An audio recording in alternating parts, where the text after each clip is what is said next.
Wow, wow, wow, morally upright ex-neurosurgeon. The commercialization of healthcare is a controversial and complex issue. There are a range of risks associated with commercialization in healthcare, which need to be considered carefully before any decisions are made. Another concern is that commercialization can lead to a conflict of interest between healthcare providers and patients. For example, if a hospital is owned by a private company, the company may be more interested in making money than in providing the best possible care for patients. This could lead to patients being given treatments that are not in their best interests in order to boost profits. How much does a neurosurgeon make in the United States? The average neurosurgeon salary in the United States is $680,301 as of June 27, 2024, but the range typically falls between $512K and $860K.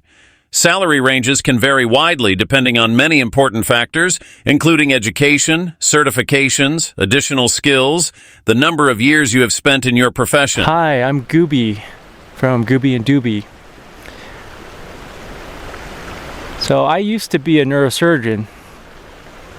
I went to college at MIT and did 4 years of medical school and 6 years of neurosurgery training, and I was a neurosurgeon for almost 10 years after all of that. So that's 20 years of my life.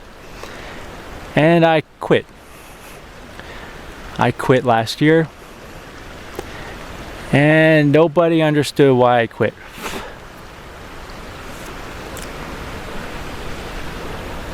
I became a doctor to help people. And I remember at the beginning of medical school, when I was just starting, there was a ceremony, and we all took a Hippocratic oath.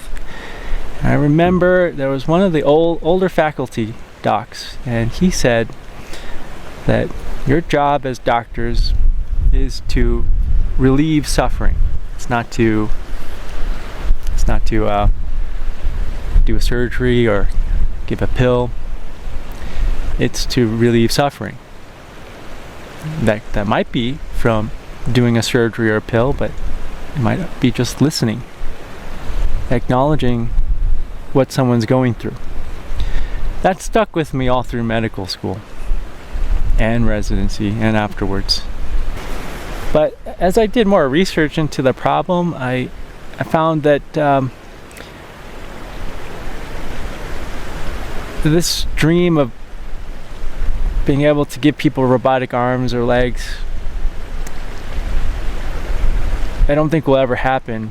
And that's because the brain knows that these small electrodes that listen to the brain are not part of the body, so it rejects it, builds up a wall of scar, and then the electrodes, they can't hear the neurons, the little tiny cells in the brain that send the signals. So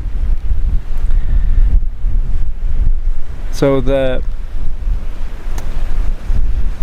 goal that I wanted to accomplish, which was to become a neurosurgeon who specializes and does research on brain-machine interface work, I thought that would not work out in the end because of those limitations. Where I wanted to go, I would never be able to make it. It's just not possible. And after putting 9 years of my youth into that job, I didn't want to throw that away. So in my last year of residency, I learned how to do spine surgery, because that's what most neurosurgeons do. But something was not right. I was very unhappy. On the surface, it didn't make sense. I was getting paid very well. It was a very well-respected job. I had good colleagues, had good support, but I was the most unhappy that I've ever been. I had gotten married before, just before getting the new job, and that's the best decision I've ever made. My wife is so understanding and supportive. Complicated, and I'll do the best I can to explain it. Going back to medical school, when I took that oath and I had that older professor say that your job is to relieve suffering, that's what I understood of what it means to be a good doctor. And I had learned all these fancy spine surgery techniques to do all this incredible surgery work through tiny cuts. And it's called minimally invasive spine surgery. It's the latest. It's because surgery, like if someone's got what's called degenerative spine, that means their spine degenerated, it wore out. Could be a bulging disc pinching a nerve, or a disc is just worn out and bones are rubbing on each other, or there's a loose joint and the joint is banging up. The only thing that was adding things was putting in a little electrode to block pain signals if there was nothing else you could do. But those were the tools I had. I learned to use them really well. But what I realized later on is that those aren't fixing the problem. That all weighed really heavy because I thought I was going to relieve suffering. And I did relieve some suffering, but I saw so much more suffering that I couldn't relieve, even if I tried to do surgery. So a physician assistant that I worked with, he made a good analogy that the surgeries we're doing is like this. It's like you have a house and the roof, the top of your house has a leak somewhere, and rain water is coming down into the house and it's ruining the drywall, and you can see it. You can see water damage. The surgeries that I could do were like going into that house, tearing down that drywall, ripping out the moldy insulation, putting in brand new insulation, and rebuilding the wall. But not fixing the leak in the roof. That's what I was doing. And the way I realized that is that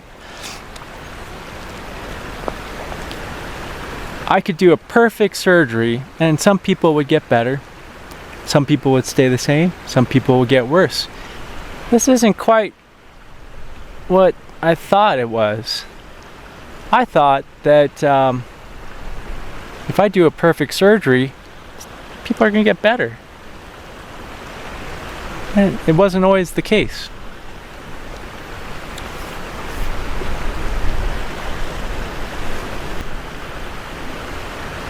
My surgeries are not, they don't seem to be addressing what's causing people's health problems in their spine. I mean, they sort of do, but I did everything I could try to do to try to figure out, how do people actually get better? And how do they get worse? And I had help along the way. I had a really good partner who was a pain management doc at my first job, and he really clued me into a lot of the things I'm gonna explain here. But I just started asking patients like everything I could think of. And what do you normally do? What's your job? What do you eat? What do you drink? Do you smoke? Do you illicit drugs? Do you have a lot of friends? How's your family? Are you stressed out? Do you sleep well? I just would ask all my patients just kind of this whole bunch of questions about their life. And what I found was that patients that did certain things would get better, and patients who wouldn't do those things would get worse. Or that my surgery might help them out a little bit, but they would get worse after that.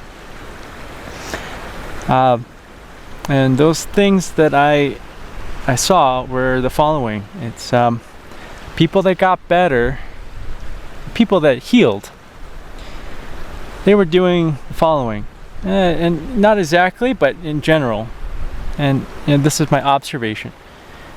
They were having a diet. Well, diet seemed to be the most important. The food that people ate and the liquids they drank. The ones that would heal up, they had a low salt diet. It wasn't really salty. And most of them ate mostly plant-based foods, like vegetables, fruits, whole grains, beans. And this is not like a vegan rant or anything. I'm not vegan. I enjoy a steak or sushi every once in a while. I'm just describing what I saw over 9 years of doing spine surgery. The people that got better were having a mostly plant-based diet. They weren't eating too much animal foods, and they were definitely not eating salty, and they would do things that would make them sweat, like exercise, being outside, hiking like this, going to a sauna, or they live in a warm place. They didn't smoke. They didn't drink much. They usually had a good social support, like loved ones, family members, children, friends, like a way to socialize. They would sleep like 8 hours every day, and they weren't stressed out. Or if they had a stressful job or something, they found a way to be mindful or meditate or just be present and release the stress back into the universe. That's what I saw. And I saw that the people who did that, they would heal so quickly that I couldn't operate on them. I mean, sometimes I could, but if I was booked like 3 or 4 weeks out, a lot of times people that were doing that, they would heal before I could do the surgery that I thought would fix the problem. And the opposite was true. Patients that so they smoked like a chimney, they sat on the couch and they ate hot dogs all day, they had no friends, they were super stressed out, and they didn't sleep well. Yeah, those patients, I could do a really good surgery. I would get them temporarily better, but 6 months, a year later, the same part of their back would have a recurrent problem, or a different joint of their back would have a similar problem. And I would operate on them, and they might get better for 6 months, and then the same thing would happen. So it's the leaky roof problem.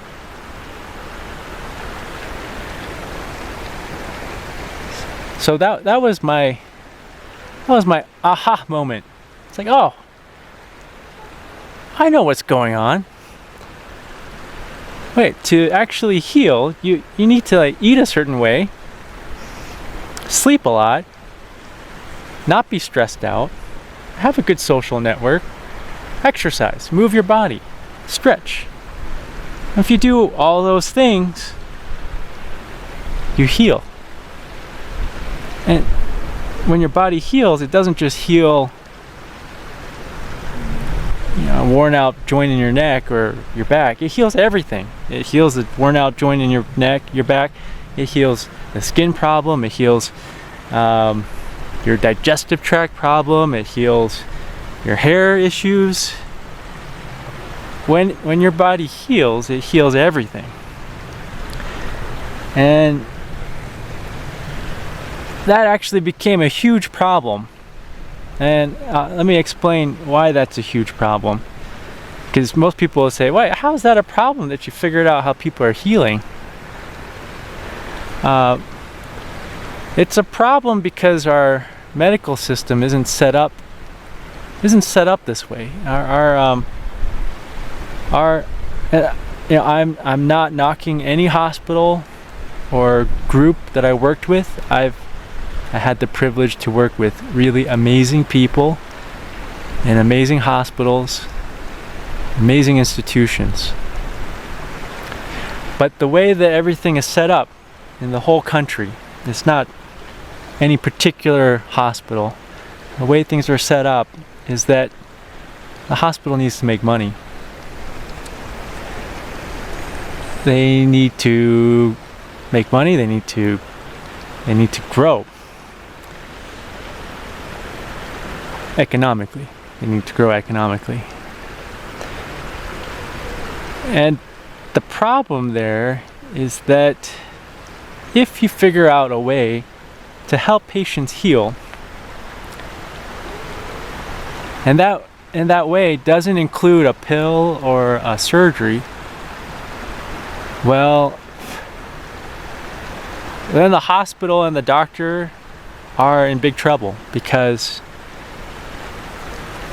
if you figure out a way to help people heal and you can't charge them for it, well, then you've just worked yourself out of a job. Replace me so that that hospital still have a spine surgeon. So I just worked another 9 months and I quit. And nobody understood why I quit.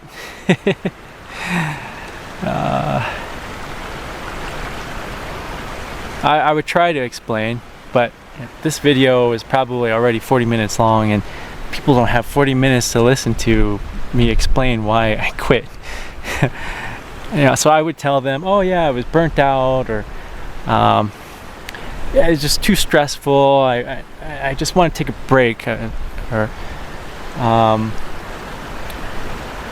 said all kinds of things like that. I mean, they're all true, but they weren't the full picture saying that. But yeah, over time, I just accepted. Like, I know I can't do neurosurgery anymore, and I don't have a plan, and I'm quitting, and I won't have a paycheck.